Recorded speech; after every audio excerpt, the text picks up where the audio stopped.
First of all, I have nothing against Rainbow Six Siege. It's a good game with good gunplay and team play.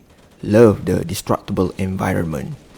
But for a single player fan like me, I miss the time when developers make video games with multiplayer in it without abandoning single player mode. And this game here was the last Rainbow Six before Ubisoft went fully live service multiplayer road with Siege. On it. Flash and clear. Flash and clear. Rainbow Six Vegas 2 is a hybrid first and third person tactical shooter released in 2008 for PS3, Xbox 360 and PC. It was a sequel to the first game released in 2006. Some OG Rainbow Six fans may or may not like this game due to how arcadey the gunplay is and how much the tactical elements has been streamlined to make it easier to the mass audience. Because if you look back at the older Rainbow Six titles, the gameplay were more slow-paced and well thought out. Instead of control only one team, the older titles lets you control more than two teams. I just wish Ubisoft remaster the older Rainbow Six titles, especially Rainbow Six 3 Raven Shield.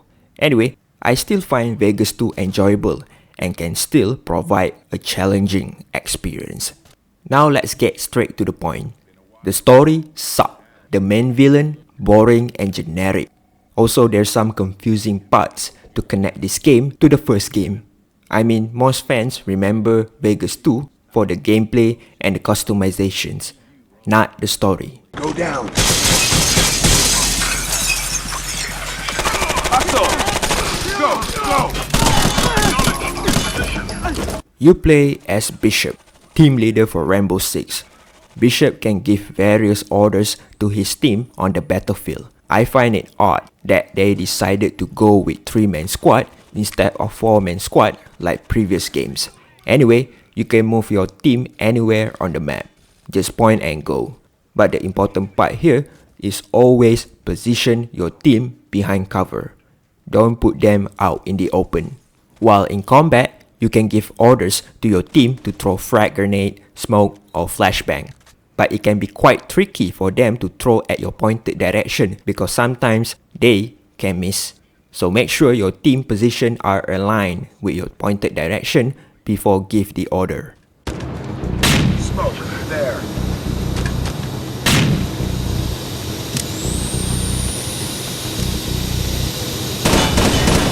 There are two rules of engagement. In simple words, either your team go loud or go silent. If you give the go loud order, they will open fire to any enemies they can find. For go silence, your team will change to silence weapon and will only start shooting when you shoot first, or enemy shoot first. Come on, let's walk. In position. Fire at will.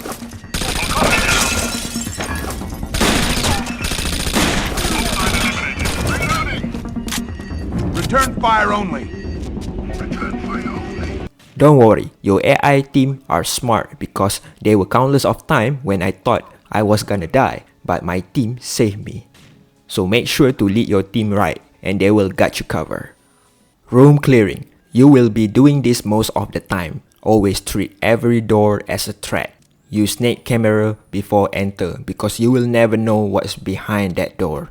Analyze how many enemies and tag any of them as priorities. Always send your team first to stack up beside the door. Same like rules of engagement, you can go in loud or go in silent. With go loud room clearing, there are 3 orders you can give: open and clear, breach and clear, or frag and clear. For go silent, either go with smoke and clear or flash and clear. I usually use this if I want to save hostages. Although, I kinda wish for smoke and flash orders are not just restricted to go silent only. I should be able to use it in go loud too. Once you give any orders to your team, they will enter and start clean house. Like I just said, you can rely on your team to do the job, as long as you cover them. Breach and clear.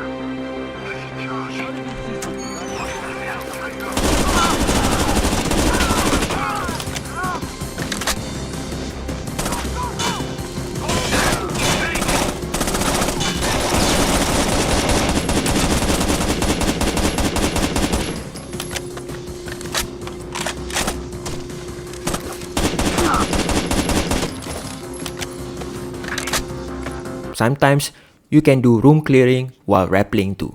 Of course. In position. Target.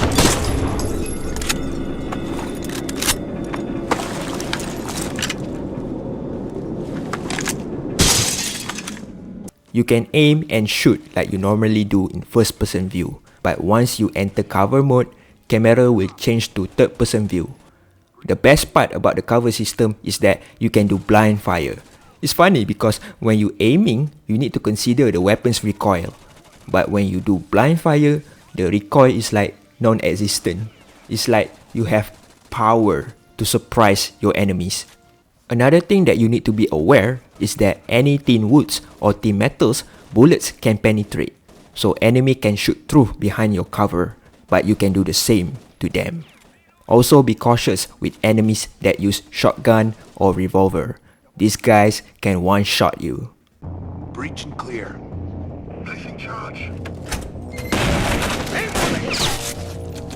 Control your shot! Make each one count! Now for character and weapons customization. Experience points will be given when you get a kill. There's a rank up system from private to elite. Each ranks will unlock new weapons, weapons attachments, armors, uniforms, and color skins. Although I wish the weapons attachments have more variations in terms of weapons optics like hollow sight or red dot sight. You can put your armor plates on the chest, shoulders, arms, and knees. Each of these armor plates you can mix and match color skins that you can unlock. Terrorist Hunt. I spend most of the time on this mode, not because I can farm more XP points, but because in this mode, I'm playing a guessing game where the enemies will come at me from or when they will ambush me while I'm running around the map hunting them down. You can modify the difficulties, how many enemies that you want to spawn, and there are more than 10 maps that you can choose. It's fun. I know Ubisoft will probably not gonna make another single player Rainbow Six like they used to. Rainbow Six Siege are too huge for them to let go. And I understand that. They need to follow where the money flows.